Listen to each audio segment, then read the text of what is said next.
सबसे पहले हम बात करें इमोशंस एज फीलिंग्स, राइट।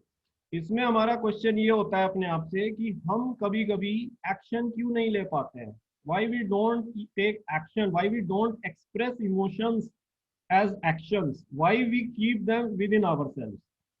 इसके पीछे बेटे कारण ये हो सकते हैं, कई बार हमें सोशल प्रेशर्स होते हैं, राइट। कई बार हमारा कल्चरल इन्फ्लुएंस होता है इस तरह का, और कई बार हमारे एक्सपीरियंस ऐसे होते हैं कि हम इमोशंस को दबाते हैं in the form of feelings, but we never express them as actions, right. तो ये हमारी फीलिंग्स जो हैं पॉजिटिव भी हो सकती हैं, नेगेटिव भी हो सकती हैं, किसी ऑब्जेक्ट के लिए, किसी इवेंट के लिए, किसी इंडिविजुअल के लिए, किसी ग्रुप ऑफ इंडिविजुअल्स के लिए, राइट। जैसा मैंने आपको क्लास में एटीट्यूड में सब कवर किया था आपने, right. so you can have either a positive feelings towards them or you can have a negative feelings towards them, but you are unable to express them as actions, right, because of some social pressures, because of some cultural influence, right, and because of your experience। इसलिए आप जो है उनको express नहीं कर पाते हैं, right. So emotions are not expressed as actions due to experience, social pressures, cultural influence, are our positive or negative feelings towards a particular individual, group, event, object which can be long lasting, right? जब भी आप इनको express नहीं करेंगे, ये आपके लिए long lasting होगा। इस बात को हमेशा समझिए, ये कभी भी आपके मन से नहीं जाएगा, क्योंकि आपने इसे एक्सप्रेस नहीं किया है, राइट। और वो एक्सप्रेस करने के तीन कारण हैं ना करने के। या तो सोशल प्रेशर है, ठीक है। गर्ल्स अक्सर शाई होती हैं, they don't speak lot when the question comes about their marriage. so the question is about the social pressures, they are not able to express that action immediately, they keep the feelings, right। the question can be also cultural influence। मैं आपको एक example ये नीचे दे रहा हूँ कि cultural influence कैसे emotions को एक्शन ओरिएंटेड नहीं होने देता है, और आपकी ये हमेशा पॉजिटिव और नेगेटिव फीलिंग्स के रूप में रहेगा, और ये लॉन्ग लास्टिंग होगा।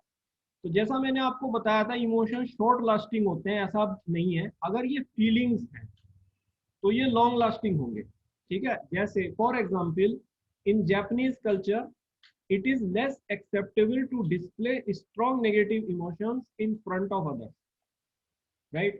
अगर इसी बात को हम अमेरिकन या ब्रिटिश कल्चर में कहें, तो वो लोग एकदम से नेगेटिव इमोशंस को, नेगेटिव एक्शंस को, अपनी फीलिंग्स को नेगेटिव एक्शंस के रूप में डिस्प्ले कर देते हैं।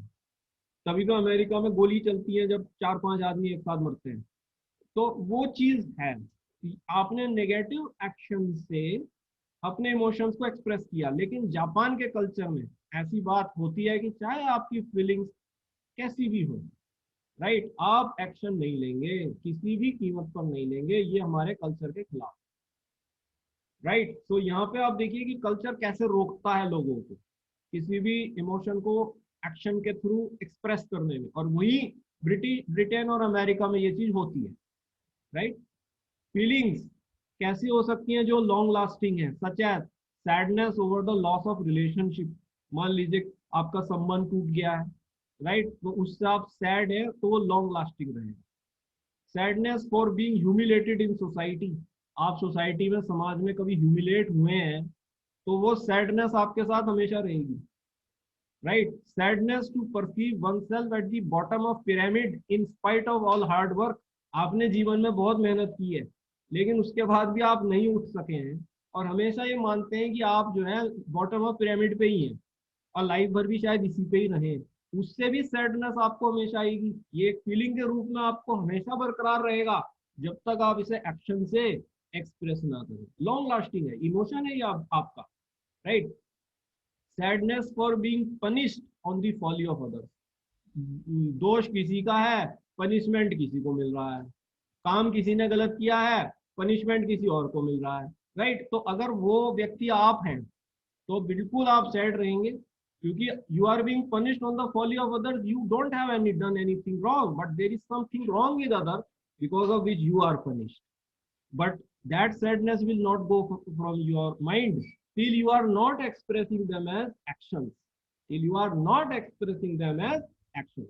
ये ऊपर की चारों चीजें आपके साथ लॉन्ग लास्टिंग रहेंगी, कभी भी आप इनसे बच नहीं सकते, राइट? या proud to be at the top of the world, huge wealth. कुछ लोग घमंडी होते हैं कि उन्होंने बड़ा वेल्थ बना रखी है और वो दुनिया के शीर्ष स्थान पर पहुंच गए हैं। इस तरह का इमोशंस भी लॉन्ग लास्टिंग होता है, राइट? सो ये proud is a feeling, sadness is a feeling, but you are not expressing them under action. Sad हो, घुट घुट के जी रहे हो, एक्शन नहीं ले रहे हो, तो ये एक इमोशन है। प्राउड है आपको, ठीक है, बट कोई एक्शन नहीं ले रहे हैं आप, ये भी एक फीलिंग है। प्राउड इस बात का कि मैंने बहुत कुछ किया है, मैं टॉप पर हूँ। होता है लोगों को, कुछ को हो जाता है, इसलिए कहते हैं इसको कभी ना करो, that is a negative feeling, right? तो अगर लॉन्ग लास्टिंग अनएक्सप्रेस्ड इमोशंस रहते हैं तो इस बात का हमेशा ध्यान रखना, it leads to mental disorders, right? आदमी की सोचने की, समझने की जो शक्ति होती है वो खत्म हो जाती है। इसीलिए कहते हैं कि कभी घुट के मत जियो, एक्सप्रेस करो, एक्सप्रेस करो। यही इंपॉर्टेंस है इन इमोशंस की। एक्सप्रेस करो अपने कामों से, ताकि ये जो फीलिंग्स हैं ये बाहर आ सकें as positive action. Please, positive action. जैसे महात्मा गांधी का सामान फेंका गया था, राइट? तो वो एक इमोशन, फीलिंग आई उनके मन में, बट उस फीलिंग को उन्होंने पॉजिटिव एक्शन में कन्वर्ट किया और देश को आजाद कराया। सो इस तरह का पॉजिटिव एक्शन आप लें तो इमोशन बिहेवियर में आता है। Then he behaved, then he become a freedom fighter, but before his luggage was thrown in the train, he got a very very bad feeling कि मैंने तो यार फर्स्ट क्लास का टिकट था, सब कुछ था, केवल रंग की वजह से इन्होंने मुझे बाहर फेंक दिया। ठीक है, तो उसने कहा नहीं नहीं, ये तो जास्ती है। अगर वो एक्सप्रेस ना करते अपने बिहेवियर को, I think you have not called, you will not have got the freedom, you will not have called him father of nation. It was his behaviour that made you to do so, because he attain freedom for you, right? तो ये एक important बात है कि आपको अपने emotions को हमेशा एक्शंस के थ्रू एक्सप्रेस करना चाहिए, पॉजिटिव एक्शन। यहाँ ऊपर मैंने आपको बताया कि कुछ बाधाएं होती हैं जिसके कारण आप एक्शन नहीं ले पा रहे हैं, लेकिन you must try to take and never take any negative action. इस बात का भी मैं आपको इंपॉर्टेंट बात बता रहा हूँ, राइट? तो ये है emotions as feelings. Emotion feeling में तब होता है जब हम उसे एक्सप्रेस नहीं कर पाते हैं, एक्शन ओरिएंटेड एक्शन में एक्सप्रेस नहीं कर पाते हैं, और वो हमारे अंदर ही रहता है एक भावनाओं की तरह से। और अगर ऐसा है तो वो लॉन्ग लास्टिंग रहेगा, हमारा कभी भी उससे पीछा नहीं छुड़ेगा, जैसे ये एग्जाम्पल्स आपको दिए हुए।